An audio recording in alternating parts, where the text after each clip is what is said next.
In a world where the Constitution is under attack, one team of patriots stands up to fight for what's right with courage, strength, truth, and justice.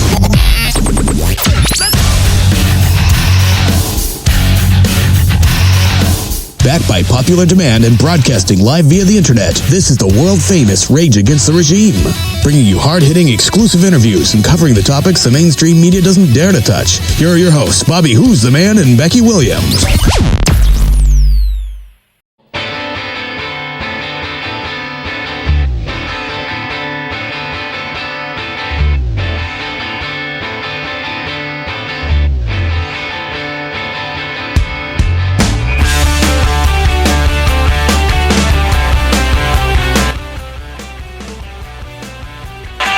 Ladies and gentlemen, welcome to Rage Against the Regime podcast. Yes, and I am your host, Bobby Who's the Man. It's been a little while since I've been on here doing any type of shows, and it seems like, something that I always fall away from and always seem to go back, talk about things. We have a lot of important issues that are going on right now. A lot of things that need to be talked about. So, I figured that right now would be a good time to do it. Becky Williams, my partner, is supposed to call in here in a few minutes. And we are going to try to do a show. And hopefully we'll both be able to be picked up on the mic. And hopefully we will be able to talk about some topics and some things that are going on. Today's been a real weird day for me. Today I actually had an incident this morning at about 5:15, 5:20 this morning. I'm on my way to work, driving along. Two people almost getting in an accident in front of me. So I veer away from them, trying to not have an incident myself, where I get in an accident or anything like that. So I speed around to get away from them, and all of a sudden the state trooper pulls me over. He comes up, talks to me, asks me some questions. We go back and forth. I answer all of his questions, whatever. So he goes back to his car. He looks up my information on the computer, and as soon as he gets to my criminal past from a long time ago, he makes a judgment call to give me a ticket after already promising me that he was not going to give me a ticket. He just wanted to look up my information, he told me. He goes to his car, looks up my information, looks up my driving record, and then looks up my criminal background and makes a judgment call to go ahead and give me a ticket. Now, not only did he give me a ticket, but he lied about the speed that I was going. I asked him if he could show me on his radar how he clocked me at the speed that he wrote down. By no way humanly possible could he show me, because he didn't clock me. He was driving along with me, supposedly. He said he was driving at 61 miles an hour, and he said I blew right past him, and, that I was supposedly doing 92 miles an hour. Baloney. First of all, I'm a truck driver. I would never put my license at risk, and I sure was not going 92 miles an hour. Okay? So, because of my criminal past, and he was asking me all types of questions, trying to go into full detail of my past and everything else, and kept, trying to pinpoint different things. And I asked him, I said, I want to ask you, what does my criminal background have to do with the traffic violation right at this moment? And he seemed very, very into my criminal past and everything. And, he was just being a real jerk about it, and wrote me a ticket for 92 miles an hour, which was 37 miles over the speed limit, which is a criminal offense here in Illinois. So, I call up some lawyers to try to get information to find out, what it would take, how much it's going to cost, so on and so forth.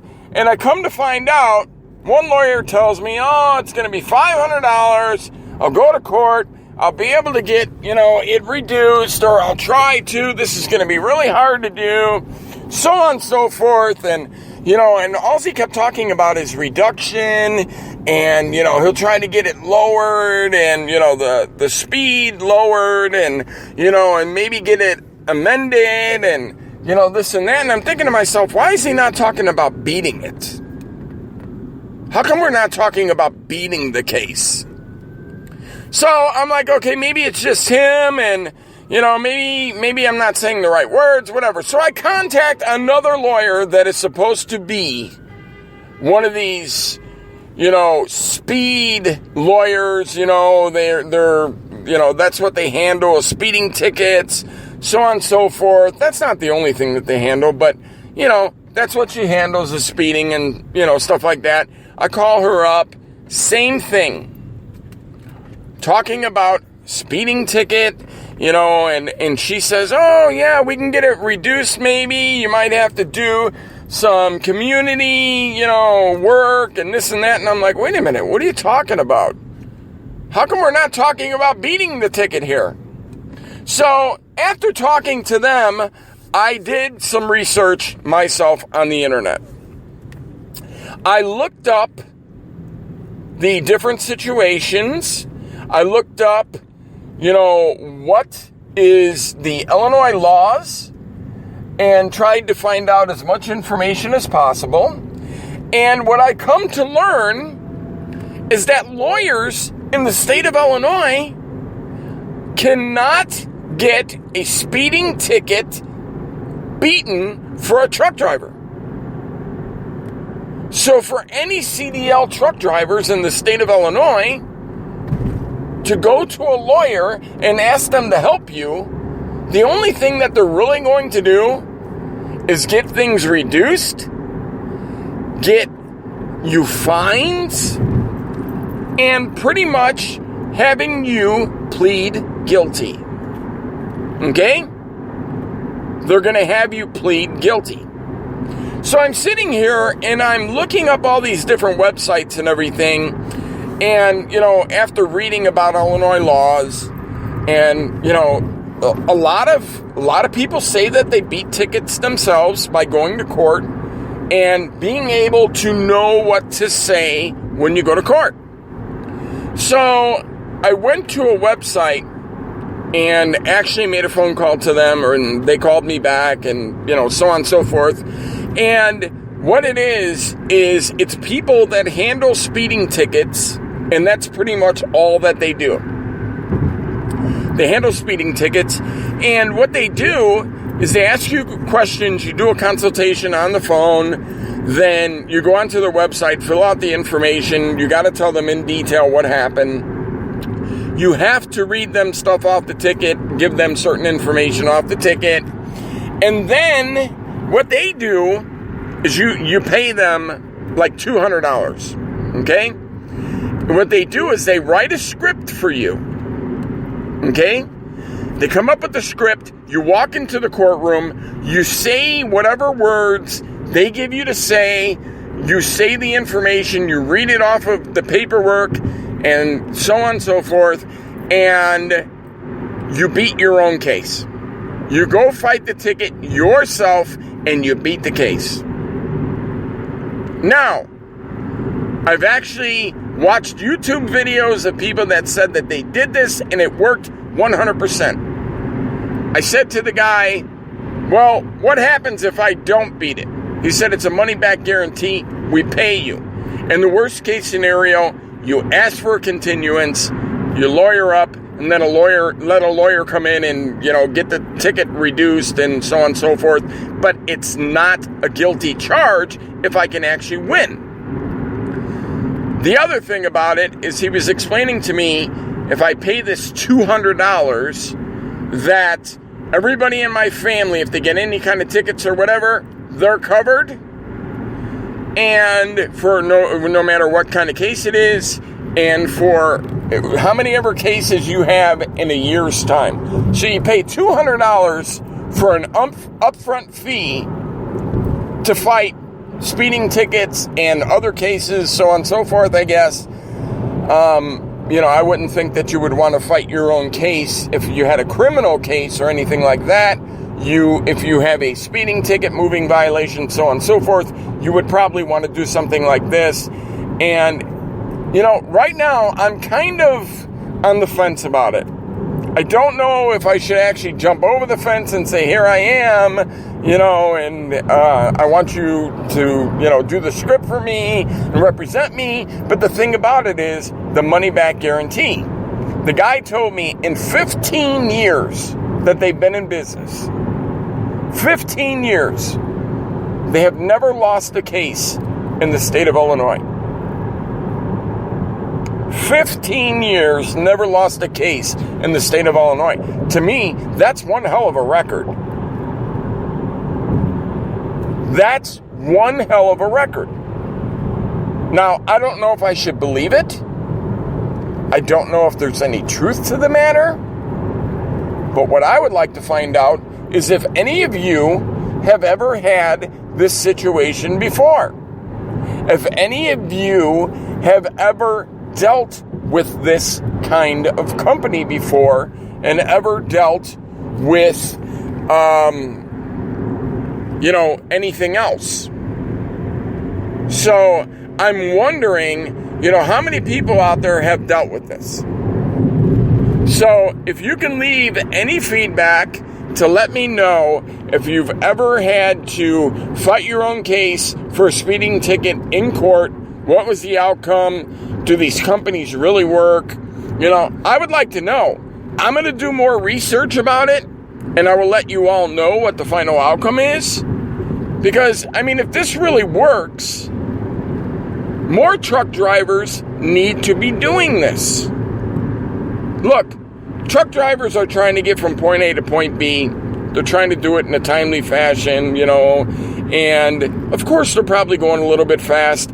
I wasn't in my truck when I got my ticket. I was actually in my car at the time. They say it doesn't matter, if you're a truck driver, if you're in your car or if you're in your truck. That really doesn't matter, when you get a ticket. It's your CDL that's on the line. So, yes, I get it. And, I don't want to take a chance with my livelihood. I think that I was given a raw deal by this state trooper, and I think he kind of made up a speed as he went along there. But other than that, I don't know. But if you guys can, leave comments and give us any kind of information you possibly can. Come to the Rage Against the Regime podcast page on Facebook, or you can go to the Rage Against the Regime news page on Facebook and let us know. We're going to start a thread. We're going to start a link on both pages, and we're going to try to find out if anybody's ever done this, and what was their outcome, what was their how did it work out for them? Are these companies for real? Are the scripts, good? Do they really work? Is there really a money-back guarantee? There's a lot of questions here that need to be answered. But like I said, if a company like this can help, why are we using lawyers for traffic violations, moving violations, speeding tickets, so on and so forth? Because to me, that's money wasted. $500 the one lawyer wanted. I've used them in the past. $500, and then the other lawyer, she's like, well, it's $300, but if we have to get a continuance, it's going to be $300 every time we go to court. To me, that sounds like money wasted for giving a guilty plea. Because that's what it's going to boil down to, is it's going to be a guilty plea when it's all said and done. Because, only getting a reduction, and then amending it and everything else, that's a guilty plea. So I never realized that, when I hired lawyers in the past for moving violations, speeding tickets, so on and so forth, I never realized that I was actually telling them that it was okay to get me a guilty plea. Seriously. I never knew that. So, pretty sad when you think about it. It really is. I was expecting Becky to call me by now. She was supposed to call in, and we were supposed to try to talk about some things that are going on right now. There's so much going on in this world.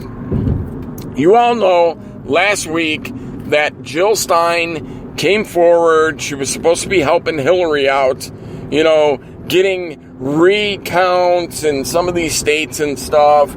She raised money to get recounts in a lot of states, and guess what? She didn't meet the deadline. It's happened in more than one state already. Then we have states like Michigan that they did a recount. Come to find out, guess what? Trump won. So I'm not quite sure what they're trying to do besides stirring the pot. But our President of the United States, Donald J. Trump, has been adding people to his cabinet. He's building a nice, strong group around him. I only have a few people that I know that he's trying to add that I actually, I kind of question. Okay? I question a couple of the people, and Mitch McConnell's wife, he wants to add, and then General Petraeus. I don't know about that one. Mr. Bilderberg himself, the guy was booted out of his last two positions, and now Trump wants to go out and add him to his cabinet? Yeah, I don't know if that's going to be a good move in the patriot community and, and the constitutional community, 3%ers and everything else. I don't think that that's going to work. And he's going to have to keep in mind who's the people that got him there, and that is us. That's the constitutionalists, the 3%ers, the deplorables, the conservatives. We're the ones that got him to the place that he is right now. And if he thinks any differently, he's wrong. We, the American public, the American people, we, the people, have spoken. Now, we've been through a lot of hurdles here. Every time he was having a rally and everything else, look what was going on. Got all these protesters, paid protesters, Mr. George Soros, breaking out the checkbook and writing with a heavy hand to pay all these people to cause disturbances and everything else, and to have protesters at all these rallies. So now it comes down to this. Donald Trump, he's in office. He's going to be in office on January 20th. No matter who tries to stop him, how they try to stop him, whatever, he is going to be in office. Okay? He's going to be in office. Now, Hillary and Jill Stein are trying to get the Electoral College to go in their direction. The electors get together on December 9th. They talk about things, and then they go back to the table. I believe it's on December 20th to try to figure out if, their votes are going to stay and everything else. Look, it's a done deal. All right? It's a done deal. A lot of people don't understand. Hillary conceded. Now, that doesn't really mean anything, because I come to learn that even though she conceded, she can pull her concession. Now, people have done it in the past. I'm sure they're going to do it in the future. But Donald J. Trump is going to be our President of the United States. We need to hope and pray that he does the things that he said that he was going to do. One of the main things that he needs to do is make sure that people are insured. Now, Obamacare, we all know, is a nightmare. It's been a nightmare, continues to be a nightmare, and it's going to continue to be a nightmare until it is gone. Now, we just actually got our new insurance bill for 2017. It wasn't a bill. It was just a quote saying, hey, this is what your insurance is going to be starting in 2017. My insurance is going up $550 a month. It's going up. So my insurance is going to be about $1,300 to $1,400 a month. I can't afford it. Now, my work pays for half of my insurance, which is great. But he's already told me, my boss has already told me, that there's going to be a cutoff eventually. Somewhere down the line, there's going to be a cutoff, and he's going to cut it off. I can't say I blame the guy. Okay? Cannot say I blame him whatsoever. I mean, you can't just keep paying and paying and paying. But seems to me that he's got to be getting his money back somewhere, somehow. Because no company is going to pay your insurance without getting a kickback somewhere.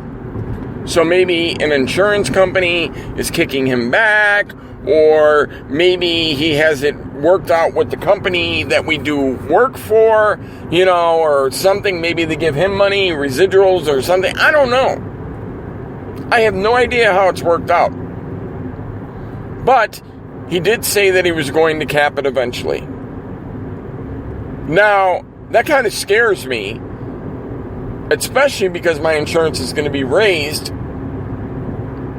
$550 a month extra. I've already told my boss about it. He didn't seem like it was a big deal, and he made it seem like he's going to pay it with no problem, which is great, but seeing is believing. Because once it happens, and once I go in with the bill and hand him a bill, now we come to the point to find out, is he going to pay it or not? Because I'll tell you right now, if he doesn't, and I sign up for it, I'm really going to be screwed. And now my wife has to have surgeries done, and I have a young son who needs insurance, and he's got to be taken care of. And the way that the laws are written these days, you have to have vision, you have to have dental, and everything else when you have a kid on your insurance. Now, with all that being said, what does that tell you? It means that prices are going to be higher. Because you have to add dental. You have to add vision.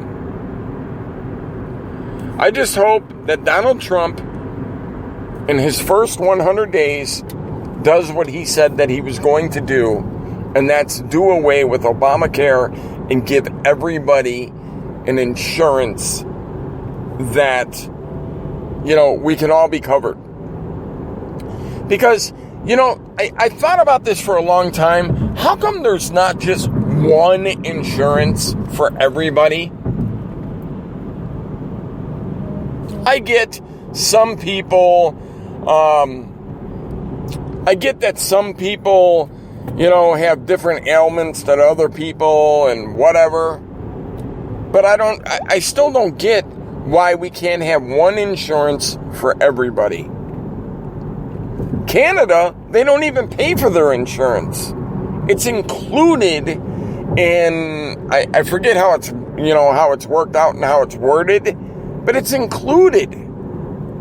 How come we can't have that? There's no reason we can't have it. Just like when we were facing this deficit, this, billions of dollars, and I was saying, we still are facing, but, we came up with the solution. Just, sitting around talking one day, everybody that's over the age of 30, you give them $1 million. You tell them that they have to put it back into the economy. They have to buy a car, a house, a business, whatever. Okay? They have to put it back into the economy. They have to use it for things that will keep companies going. Buying cars, keep the real estate market going, buy a business, so on and so forth. Okay? Now, that doesn't include the money that they make from their jobs. We wouldn't have as much poverty. We wouldn't have as many homeless people. We would have all of our businesses would be booming. It just makes too much sense. I mean, we can sit here and keep printing money off, right? Obama's been doing it for a long time, printing money off and giving it to illegals and, giving them benefits that we don't give to our homeless and we don't give to our veterans. But you can give it to illegals and people and refugees and everything else coming in from all these different countries. So if we can give them that type of money, why can't we give it to our own people that are, like I said, over the age of 30? They have to meet certain criterias, but that can all be worked out. And they just have to feed our economy. I mean, I don't see a losing situation in there whatsoever. None. That is not a losing situation whatsoever. Something to think about, folks. Seriously, something to think about. Well, I'm going to be done. I'm coming up on 28 minutes almost here, and I've been talking your guys' ear off. I just wanted to kind of catch up a little bit, talk about some things. Let's be prepared for Donald J. Trump. Let's try to make America great, as he says. I don't know that it's ever been great before, except for when I was like a kid. I can remember. I mean, when Reagan was president, it was pretty decent. But, I can't really say that, America's been like a great country. I love my country, don't get me wrong. But, how about let's just make America great? Let's get our businesses booming again. Let's bring jobs back. Let's get the homeless off the streets. Let's get the vets taken care of. And let's love our neighbor. Let's stop killing one another. You've been listening to Rage Against the Regime Radio.